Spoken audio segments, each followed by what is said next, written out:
यह प्रकृति हमसे जितना छीनती है उससे कहीं ज़्यादा हमें वापस देती है। जानिए कैसे।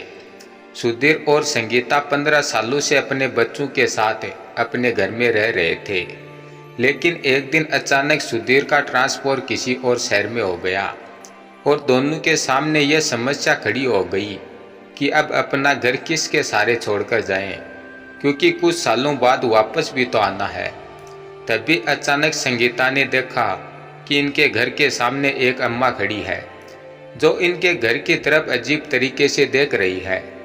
लेकिन संगीता ने ज़्यादा ध्यान नहीं दिया, परंतु अगले दिन फिर वही अम्मा वैसे ही इनके घर की तरफ देख रही थी। अब संगीता को कुछ शक होने लगा और संगीता ने सुधीर से कहा कि 2 दिन से यह अम्मा हमारे घर को कुछ अजीब तरीके से देख रही है, पता लगाओ कि यह अम्मा क्या चाहती है। सुधीर अम्मा के पास गया और बहुत देर तक अम्मा से बातें करता रहा। उसके बाद सुधीर के साथ अम्मा घर में आ गई और घर में आते ही अब संगीता अम्मा को अजीब नज़रों से देखने लगी।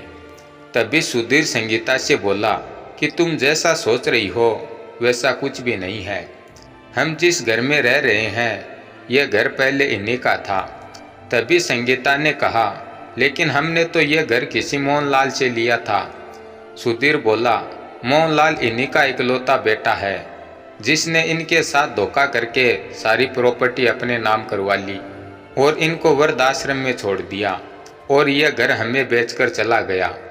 अब यह सिर्फ इतना चाहती है कि आज इनके पति की वर्षी है और यह जिस कमरे में पहले रहती थी उस कमरे में आज ये अपने पति के नाम का एक दिया जलाना चाहती है, फिर चली जाएगी। अब संगीता ने कहा ठीक है और अम्मा कमरे में चली गई। तभी संगीता ने सुधीर से कहा कि क्यों ना हम अम्मा को इसी घर में रख ले, हमारे घर की साल संभाल हो जाएगी और अम्मा को रहने को घर मिल जाएगा। इतने में अम्मा आ गई। तभी संगीता अम्मा से बोली कि अम्मा, आज से आप इसी घर में रह सकती हो। हम तो कुछ वक्त के लिए यह घर छोड़कर दूसरे शहर में जा रहे हैं और उसके बाद आकर आपको हमारे साथ रख लेंगे। आप सुधीर की माँ और मेरी सास बनकर इस घर में रह सकती हो। अब यह सुनते ही अम्मा की आंखों में आंसू आने लगे और अम्मा सोचने लगी कि प्रकृति ने मुझसे मेरा एक बेटा छीना तो बदले में पूरा परिवार मुझे दे दिया, और अम्मा इसी घर में खुशी से रहने लगी। धन्यवाद।